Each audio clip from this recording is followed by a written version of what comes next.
Plaintiff Kimberly Oliver says the defendant is her brother, and he's nothing but a pathological liar who attacked her and blackened her eye. Kimberly's suing her brother for breach of contract, stolen money, and emotional distress.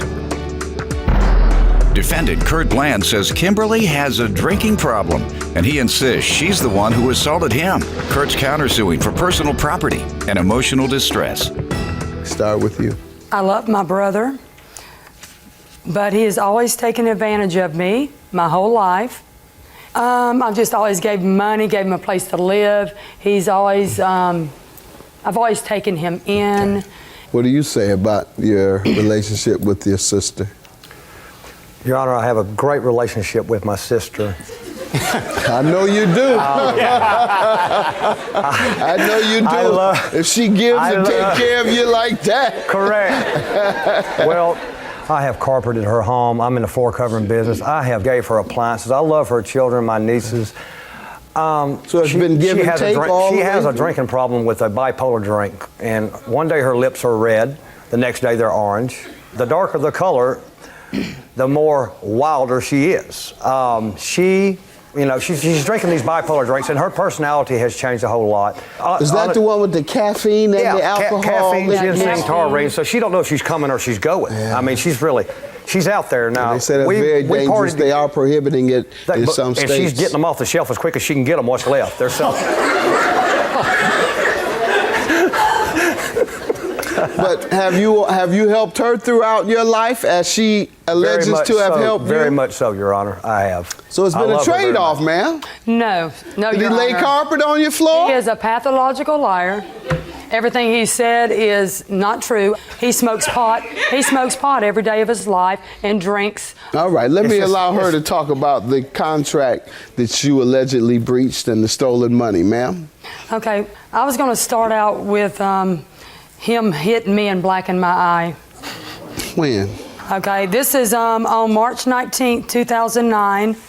I went to collect some money that he owed me. He was not at the house. So then I decided that I would go around the corner to the bar and wait on him.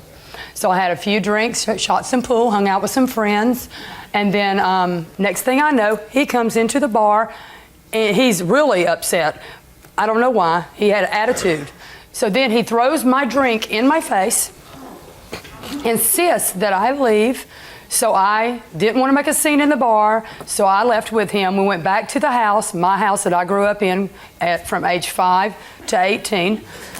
And so I said, I want to go to the store, Kurt, and get a pack of cigarettes. So he gets me in the truck. And a bipolar drink. And next thing I know, he starts raging, and he starts hitting me, and I ended up with a black eye. He ripped my hair out, held me hostage in the truck, so I decided to exit the truck at the red light. So, did you assault her? No, sir, Your Honor. I was assaulted by her. She assaulted you. Okay. All right. Let's get to the breach of contract, ma'am. Well, I've got a police report. All right. Now, I'm sorry it happened. And was he prosecuted? Well, he begged me. He called me 100 times that day when the police were there and said, please don't press charges. But this is relevant because it's emotional distress on me. Oh, that's your emotional distress claim? Yes, and I had to go to work for 2 months with a black eye.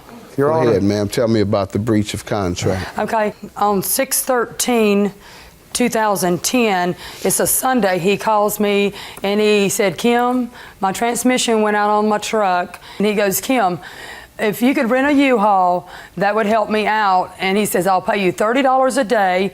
And then he said that I'll pay for the U-Haul. What happened with the money? He didn't have enough money for the U-Haul. Right. I put on one credit card, $498. And what did it come to ultimately?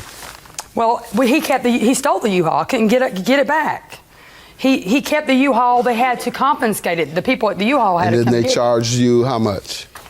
Let me have it, please, Doyle. And then I've got the contract of the U-Haul. Let me see. Sir, what do you want to tell me about this? And that's from my dad. Your Honor, I told her I would pay her $30 a day for the U-Haul, okay? Did you? I paid her about $1,400 on the U-Haul, sir. What I have, ma'am, is $3,860 for everything involving the U-Haul, correct? There was $1,300 worth of damage done to the U-Haul. And I don't know what he has paid toward. He paid nothing on that. So he's paid nothing on the $38.60. He also got the U-Haul impounded see that, please? and went to jail. For what? He got the U-Haul impounded. I had to get him out of jail and the U-Haul. You had to get the U-Haul out of impoundment. Yes. All right. Yes. So you had to get both of them out of jail. Yes. That's right. Yes. All right, the stolen money. He dumped my purse out in his truck that night, and he's got a gambling addiction and went This straight. was the night in which he assaulted you? Right. He went straight at 3 a.m. in the morning. I called the bank, and that morning when I made the police report, they said they started using my debit card. Sir, what do you say to this? Thank you, Your Honor. I'm gonna go ahead and clear this whole situation up. Please do. I come home, to make it short and sweet, I come home from work. My neighbor pulled up and said, your sister's walking down the road drunk. I went and found her at an Irish pub. She's on the stage dancing by herself and one biker dude up there dancing by themselves, 3 o'clock in the afternoon. I reached over, I looked down, I see 2 shots. It looked to be Jägermeister. I put those on the bar, I grabbed one of them. She reached, she said, oh, hell no. Reached to grab it, she pulled it out of my hand, it went into her eye. She starts crying. She gets it. I said, come on, Kim, you're going. I'm gonna drive your SUV, and I said, you're gonna ride with my friend back to my house. She gets in the car, boom, punches my homeboy in the face, right off the bat. He's like, and she's real violent on these bipolar drinks she drinks. I'm driving down the road trying to get to my dad's house in Fayetteville, Georgia. She's like, take a right. She's trying to go up into Atlanta to go party somewhere. She's like, take a right. I said, Kim, the kids are at home waiting on you. Take a right here, take a right here. She's trying to go north. And I come down to where Evander Holyfield lives there at Old National Highway. And I was about a half a mile from my dad's home. When did she punch you? No. She Evander. bails out of the truck. She just up and bailed. All of a sudden, as soon as I took my eye off her 1 second, boom, she was out the truck door. And I reached to grab her by the shirt of her tail, and there's a Cadillac coming down the turn lane. Missed my sister that much from killing her. She's like running like a daggone deer, boom, boom, boom, across the park. She hides behind the post. She's over there hiding behind the post at the Family Dollar. I spot her. I park my truck. I reach up, Your Honor. I pull her around, physically get her in my truck, Your Honor. Okay, I'm driving down the road that's just about my dad's house. All of a sudden, boom, right upside the head. She punches me hard as she can. I didn't know she could punch that hard. I seen start. So I reach over. I had no choice. I grabbed her by her hair and I pulled her down in the floorboard to hold her. I finally get her to my dad's driveway, Your Honor. My sister has blackouts when she drinks. Oh my gosh. If she drinks too, Kim, she has blackouts, okay? My neighbor actually resuscitated her before drinking. So anyway, Your Honor, she goes deady. She pulls up, and her purse during that scuffle has turned over upside down in the truck. Now, if she got a black eye... Where did she get her? Did she have any bruises? No, I never saw them. This is what the police says. As soon as I made contact with Kay Oliver, I immediately noted bruising underneath her left eye and swelling on the right side of her face. This is the police officer said he saw with his own eyes. Your counterclaim, $3,000 for personal property and emotional distress is for what? She has a watch of mine, Your Honor. I have a picture of here.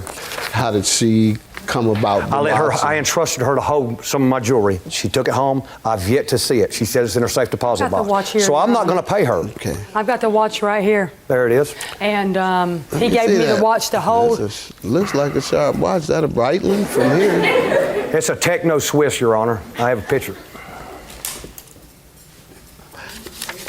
No, this is kind of a hip-hop watch, if That's you will. exactly what it is, Your Honor.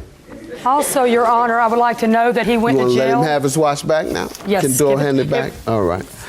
Here you go. Well, she has proven her case, and you have your personal property back, and I'm not granting you any emotional distress. She's the one that deserves the emotional distress. Good luck to you, ma'am. Judgment for the plaintiff, $5,000.